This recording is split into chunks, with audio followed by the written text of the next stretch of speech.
Today we look at the possible future for web cinema. Whoa. Whoa. If you're into video games, you've probably heard of the Oculus Rift. If not, let me tell you a little bit about it. The Rift was the idea of Palmer Luckey, a VR enthusiast and founder of Oculus, who wanted to create and ship a usable head-mounted display to the masses. VR, also known as virtual reality, allows you to look around in 360 degrees in a virtual world. So how does VR translate from video games to web cinema? The past couple of years, marketers and filmmakers have experimented with video and online presence in different ways. Take This Lollipop experimented with taking your personal Facebook profile and bringing it into the world of a creepy online stalker.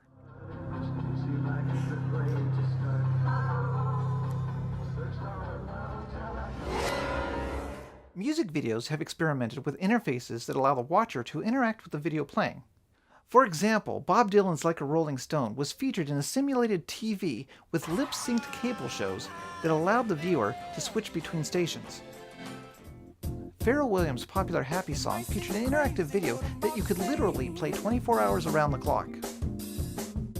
So how do you create a storytelling experience in VR and keep interactivity optional? This is what Oculus Story Studio is trying to figure out. The advantage and difficulty of cinema VR is a user's view can be unconstrained. Usually when watching a monster movie and a character freezes and looks up in fear, you as a viewer has to wait for the camera to change angles.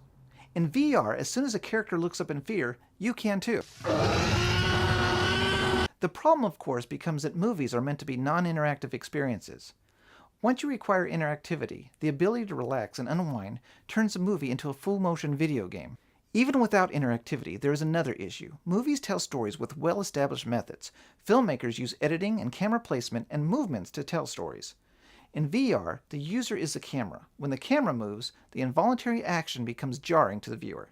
A jump cut is no longer a change in framing, but literally becomes a viewer's head teleporting from one position to another. That's why Story Studio is working on 5 different films that explore telling stories within a VR environment. With the launch of the Oculus Rift rumored to be possibly early next year, and with dev kit versions already in people's hands, it's going to be exciting to see what types of experiences start popping up. Transmedia filmmakers are likely to experiment with the technology. For example, imagine taking the transmedia horror series like Killcast into virtual reality. The Killcast and Killcam series use chat interaction during a live stream to interact with the audience. With VR, the audience could take the next step from watching safely in their homes to being strapped into a chair in the same room as the actors watching the story unfold around them. The right format for VR cinema is yet to be discovered, but the exciting possibilities in the experimental media that will be created by game creators and filmmakers are bound to take media consumption to a whole new level. Well, that's it for today. If you haven't already, hit like, hit subscribe, and use the links below to check out some of the content I mentioned in this video, and I'll see you next week.